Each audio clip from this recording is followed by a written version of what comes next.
Welcome back to Carry Yarn. This is Kat, your fearless leader. We are continuing our beginner crochet series with the single crochet. If reading a pattern, this stitch would be abbreviated as SC. We are using the same 5mm crochet hook and Lion Brand yarn in the color stained glass that we were using in our previous video on how to make a chain. Let's get started.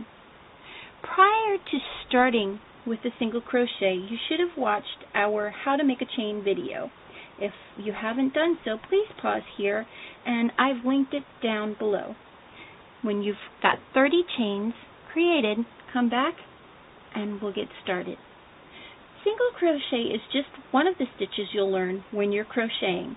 It is versatile and is one of the most common stitches you'll encounter, so it's great for a beginner crocheter to learn. You should have 30 chains ready, but for single crochet, you're going to make an additional chain every time you start a row.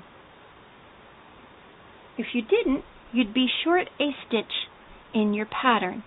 So instead of having 30, you would actually be working 29 stitches, and it would throw your pattern off. So go ahead and make an additional chain. Remember, you're going to pull it through that loop. So now you have 31. Now, remember I showed you how to determine how many chains you have created. You're going to skip this here. You're going to skip this leg here, the leg right next to the crochet hook, and you're actually going to come into the second loop, second bump from the chain. So 1, 2. You're going to take your crochet hook and you're going to rest that leg on top of the shaft so that you have essentially 2 loops on top of there. You're going to take your working yarn, you're going to wrap it around your hook, pull it through that leg, and pull up a loop. So now you have 2 loops on your crochet hook. You're going to take that working yarn and then you're going to pull that working yarn through both loops, and now you've made a single crochet. You're going to notice that you can tell that you've worked into a stitch because there's a little V that forms here and the stitch is a little stretched. So you're going to move down to the next one. You're going to put your hook into that leg so that you have 2, you have the loop that you had prior plus the leg, and you're going to pull that working yarn through and pull up a loop. Then you're going to take your working yarn and pull it through 2 loops. Now you've made 2. Again, you're going to go in through that leg, pull up a loop, and work through 2. Again, go into that leg so that there's 2. Working yarn through 1, pull up the loop, and then come through 2. Continue working until you have gotten to the second to last chain, and we'll show you what to do to complete this row. Welcome back. So you can see that I've actually gone in and worked 28 single crochets through our work. And you can tell that I've worked 28 because the top part actually forms another row of V's. So you have 1, 2, 3, 4, 5, and that's how you would count how many stitches you've created. I asked you to stop to show you what you're going to do when you come to the end of a row. So go ahead and pull up that leg for your 29th so that it's resting against the loop that you had. Pull through that leg, pull up 2 loops, and then pull through both. Now you're going to notice that you have the lump here from the slip knot as well as the leg from the first chain. You're going to ignore that bump and you're just going to go into that leg and finish your row as you normally would. So now you should have 30 beautiful little single crochets in a row. Again, you can count them by counting the V's. So you're going to ignore this part here because that's actually the chain 1 that you made. So there's 1, 2, 3, 4, 5, 6, 7, 8, 9, 10, 11, 12, 13, 14, 15, 16, 17, 18, 19, 20, 21, 22, 23, 24, 25, 26, 27, 28, 29, 30. If you don't have 30 stitches, then you've probably forgotten a stitch somewhere. And what the great thing is about crochet is you can actually go back and correct mistakes rather easily. All you would do is pull this out, go back to any stitch that you think you might have forgotten, and rework that single crochet.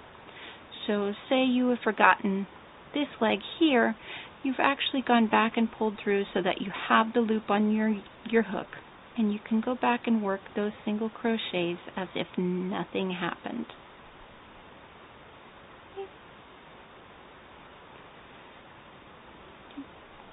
Again, so in through the leg here,